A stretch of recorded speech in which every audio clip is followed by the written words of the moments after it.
सोलापूर येथील जिल्हा परिषद शाळेमध्ये महाराष्ट्र दिन व कामगार दिन उत्साहामध्ये साजरा करण्यात आला। यावेळी विद्यार्थ्यांना निकालपत्राचे वाटप करण्यात आले। यावेळी शालेय समिती व्यवस्थापन समितीचे अध्यक्ष के.बी. शेख यांनी महाराष्ट्र दिन व कामगार दिनानिमित्त विद्यार्थ्यांना शुभेच्छा दिल्या। तसेच यावेळी सर्व शिक्षक, स्टाफ, ग्रामसेवक, सरपंच, ग्रामपंचायत सदस्य, अंगणवाडी सेविका तसेच शालेय व्यवस्थापन समितीचे सर्व सदस्य व ग्रामस्थ उपस्थित होते। यावेळी ग्रामसेवक रजनीकांत कोकले यांनी विद्यार्थ्यांना महाराष्ट्र दिनानिमित्त माहिती दिली।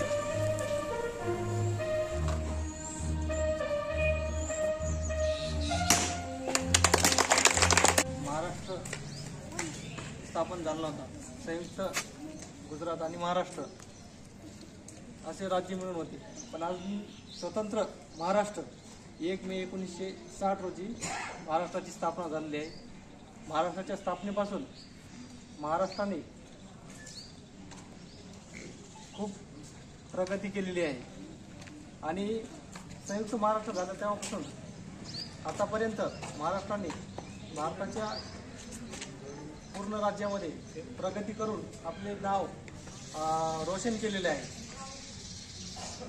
महाराष्ट्र 1 मे 1960 रोजी महाराष्ट्राची स्थापना झालेली आहे आणि भारत स्वतंत्र 15 ऑगस्ट 1947 भारत स्वतंत्र झाल्यानंतरही 13 वर्षानंतर महाराष्ट्राची स्थापना झालेली आहे। महाराष्ट्र हे मराठी भाषेचे एक राज्य म्हणून ओळखले जाते। इथं मराठी भाषा जास्त प्रमाणात बोलल्या जाते आणि भाषेचा कुठंतरी आपल्या प्रादेशिक भाषा असावी आणि प्रादेशिक भाषेचं राज्य असावं, या उद्देशाने आपल्या महाराष्ट्र राज्याची स्थापना वेगळी व्हायला पाहिजे होती, जी 1 मे 1960 रोजी झालेली आहे। तेव्हापासून महाराष्ट्र हे स्वतंत्र राज्य आहे। स्वतंत्र राज्याचे स्वतंत्र कायदे असतात, त्याप्रमाणे महाराष्ट्राने प्रगती केली आहे।